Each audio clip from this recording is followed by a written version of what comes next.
katotohanan at ang buhay.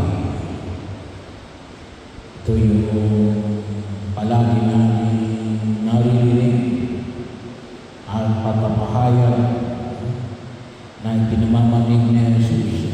Sabihin, siya yung magiging pamantayan ng ating pagkilos. Kaya nga ako kalimitan, sinasabi ko na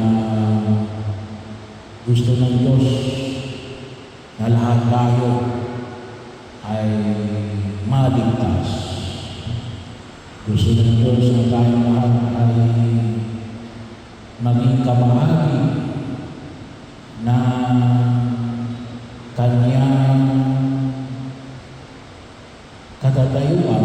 Kasi yun yung pinakatawag na natin ay original na plano ng Diyos sa bawat isa sa atin.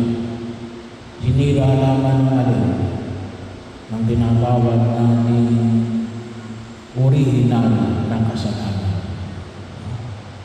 Pero nais ng Diyos na tayo ay higit na maging kabahagi niya. Kaya nga yung patuloy na paanyaya sa lubang pag-ibig ng Diyos. Kaya nais niya tayo ay makasama niya. Kaya nga nung nakarang linggo ay pinagdiwang natin yung pagkakampok sa krus. Nakakaras ng kayang krus na yan. Dahil sa pag-ibig ng Diyos sa atin. Na pinaalala sa amin natin. Dahil sa pag-ibig ng Diyos sa atin natin, ibinigay niya ang kanyang bugtong na anak upang ang sino man sumampalataya ay magkaroon ng buhay. Hindi ng kaparusahan. Hindi ang kamatayan. Ngunit nais ng tayo ay makasama niya doon sa kanyang karin. Yun ang pinakaurihan ng plano ng Diyos. Kaya nga huwag kayong maniniwala na kakaunti lamang yung maliligtas. Bahagi yun, kaya nga hindi nga sinagot ni Jesus. Marami yun ba o kakaunti yung maliligtas? Hindi sinagot yun ni Jesus. At hindi huwag rin kayong maniniwala doon sa mga nagsasabi sila lamang ang maliligtas. Bakit?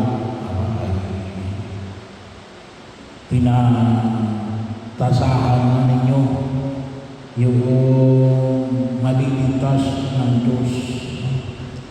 Bahagi mo ang kanyang pangyayari, nais ng tayo ay maliligtas. Lang kailangan nasa atin ang pagpapalagay. Nasa atin ang pagpapalagay. Kaya hindi pwede na tasahan kagad natin, marami pa o kakamundi. Gusto ng Diyos. Kung maaari niya, tayo lahat ay maligtas. Kaya yan ay pinahayag niya, ibinigay niya ang kanyang itong na anak upang yung sino man sumampalataya ay magkamit ng buhay na walang hanggan. Iniaalay sa bawat isa sa atin. Ang nais niya, kung maaari, tayo ang lahat ay maligtas. Ano lang kayo na kailangan? Tumugon tayo sa panawagan na yan ng ating Panginoon Jesucristo.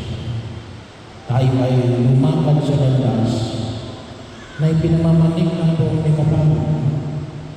Ang landas na kung saan alin, higit sa lahat, nakabasa sa utos ng pag-ibig. Kasi yun ang pinagbabasihan, pag-ibig sa Diyos at pag-ibig sa kapwa.